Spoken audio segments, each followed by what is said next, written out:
Hello! We're watching Taking a Break with Kazu, and it's time for a review of the new Radiohead album, Moonshaped Pool. Radiohead, an art rock band hailing from the UK, and this is their ninth studio LP. And when it comes to Radiohead releasing anything new, I don't like to get excited like a lot of people do. Hype is definitely one of the reasons.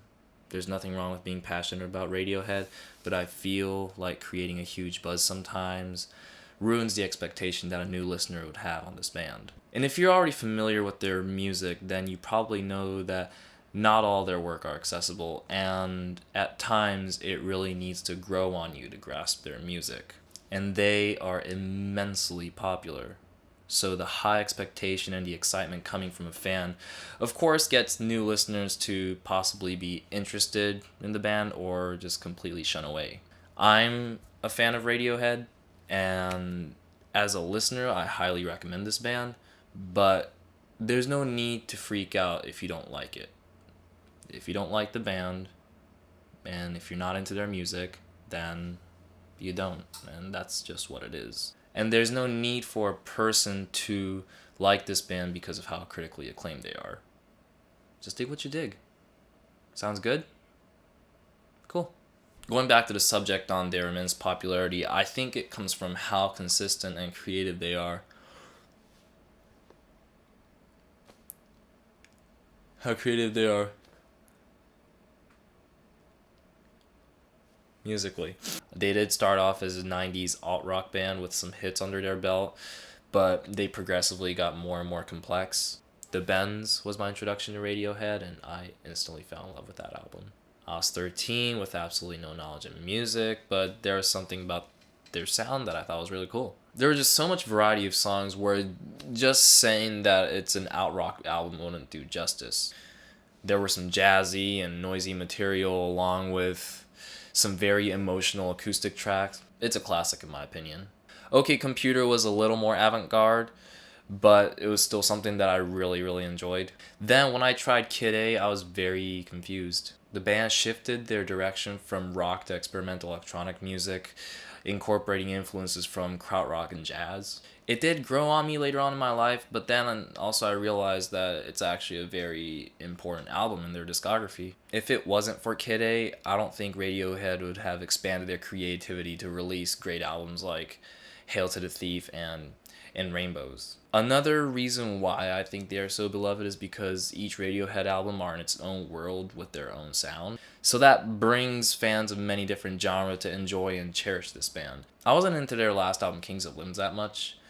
The band focused on doing more sampling and loops, but not anything I was head over heels for. At this point, it gave me a realization that it's really hard to predict what they're going to do next. After King of Limbs, the band members worked on their solo material, like Tom York released something of his own, and also Johnny Greenwood and Philip Selway did his own thing too. And 5 years later, we have this new album right here. A few days before the album date, Radiohead erased their internet presence on social media and on their website.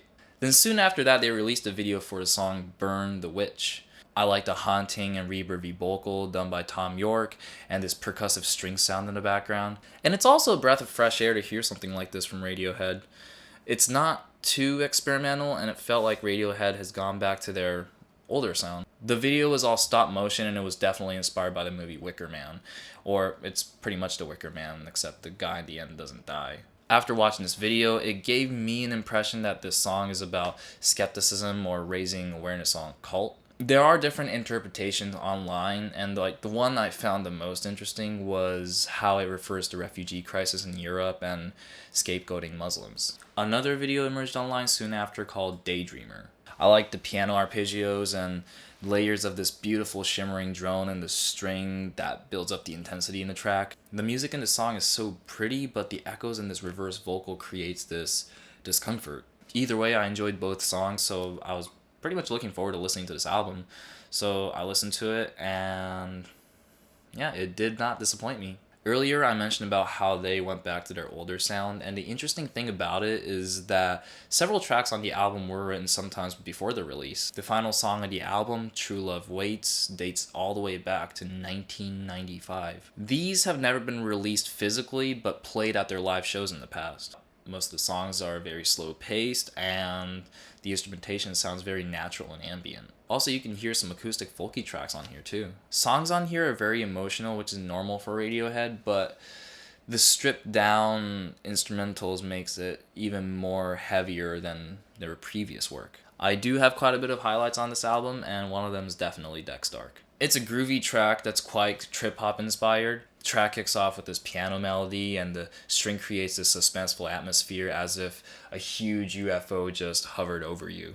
They use spacecraft as a metaphor to explain the darkness in humanity and how we can never get away from it. I love how the bass and the piano comes back to layer the song, and after the second chorus there's a subtle and low note piano solo. It's fucking great, man. Like, the whole groove of this song really reminds me of something that Massive Attack would do. Another one I enjoyed is Full Stop. It's probably the most upbeat song on the album that's krautrock inspired. You can hear Tom singing, "It's a foul tasting medicine, truth will mess you up," which refers to that idiom, truth is hard to swallow, truth is a hard pill to swallow. In the midway of the song, the band gets into this really cool jam that reminds me of something that they did on Jigsaw Falling into Pieces. More and more guitar layers over this horrifying sound in the background. Some of you might get impatient with this track until the guitar part hits, but it's really about the build-up. So yeah, it gets better and better every time you listen. Another highlight I had in this album was a song called Tinker, Tailor, Soldier, Sailor, Rich Man, Poor Man, Beggar Man, Thief. Fuck, that's a long title. The key that comes in creates this isolated mood to the track, and the orchestral composition that Johnny Greenwood adds is so dark and so beautiful. And we cannot forget the last track on the album, True Love Waits. It's a sad piano ballad that touches on how intimacy is disappearing from the relationship and you're begging your lover not to leave. In Tom York's case, he did divorce his wife of over 20 years, so it definitely sets a more melancholy tone. This is one track that has no other instrumental layers over it, which signifies the emptiness that you get because your lover left you. There are other tracks on here too that I found really interesting. Songs like Desert Island Disc was a really cool one. The way that the acoustic guitar is played reminds me of Nick Drake.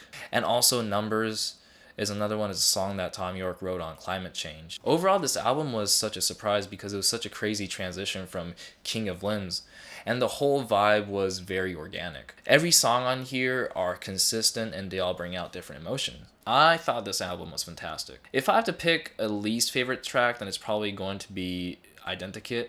It's not a terrible song, but I'll rank it the lowest. The intro surprised me because until the vocal comes in, you hear this mumble in the background. And I legitimately thought the vocal mix was low, so I turned up the volume on my headphone, and when Tom started singing, I fucking jumped. I do like this album, but I have a feeling that you'll enjoy it more if you're already familiar with Radiohead's music. The songs are accessible, but as an intro to Radiohead, I don't think this will be the one you should start out with. If you're up for something that's sad and a bit slow paced, then check this thing out. Highlight tracks for me are these three right now. So what did you think of this album? Did you think it was fantastic? Let me know. Also, recommend me more albums to review. That way I could take more breaks. And I like breaks. Like, comment, and subscribe. Yeah, yeah, yeah.